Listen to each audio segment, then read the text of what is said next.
Forsooth a mighty man, and a man of great riches, Boaz by name, was kinsman of Elimelech. And Ruth of Moab said to her mother-in-law, If thou commandest, I shall go into the field, and I shall gather ears of corn that flee the light hands of reapers, wherever I shall find grace of an husbandman merciful in me. To whom she answered, Go, my daughter. Therefore she went, gathered ears of corn after the backs of reapers. And it befell that Boaz was lord of that field, that was of the kindred of Elimelech. And lo, Boaz came from Bethlehem, and he said to his reapers, The Lord be with you. And they answered to him, The Lord bless thee. And Boaz said to the young man that was chief over the reapers, Who is this damsel? And he answered, This is the woman of Moab, that came with Naomi from the country of Moab. And she prayed that she should gather ears of corn, leaving behind, and follow the steps of reapers.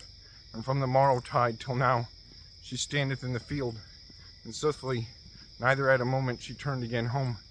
And Boaz said to Ruth, Daughter, hear thou, go thou into another field to gather, neither go away from this place, but be thou joined to my damsels, and follow thou where they reap.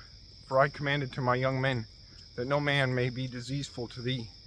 But also, if thou thirstest, go to the fardels, and drink water, of which my young men drink.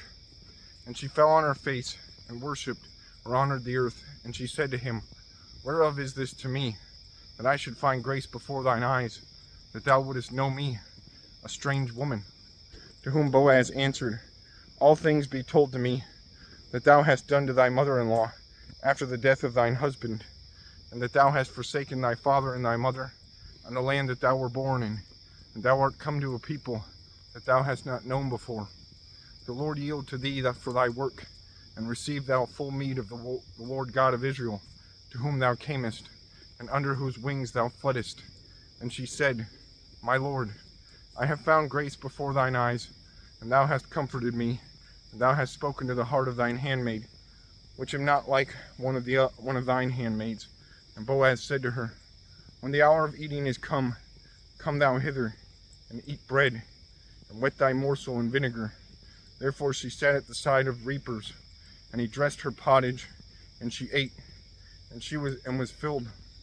And she took the remnants, and she rose from thence, to gather the ears of corn by custom.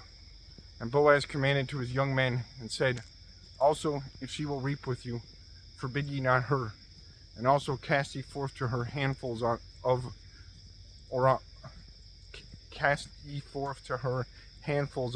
or on purpose, and suffer ye those to abide, that she gather those without shame, and no man reprove her gathering them.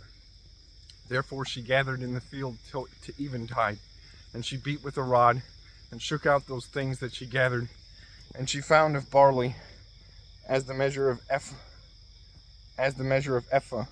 which she bare, and turned again into the city, and showed to her mother-in-law. Furthermore, she brought forth and gave to her the remnants of her meat, with which meat she was fulfilled. And her mother-in-law said to her, Where hast thou gathered this today? And where hast thou done this work? Blessed be he that had mercy on thee. And Ruth told to her mother-in-law with whom she wrought. And she said that the man's name was called Boaz.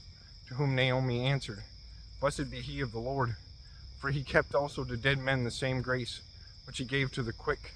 And again she said, He is our kinsman. And Ruth said, Also he commanded this thing to me, that so long I should be joined to his reapers, till all his corns were reaped. To whom her mother-in-law said, My daughter, it is better that thou go out to reap with his damsels, lest in an other field any man against stand thee. And so Ruth was joined to the damsels of Boaz, and so long she reaped them, till both the barley and the wheat were enclosed in the barns.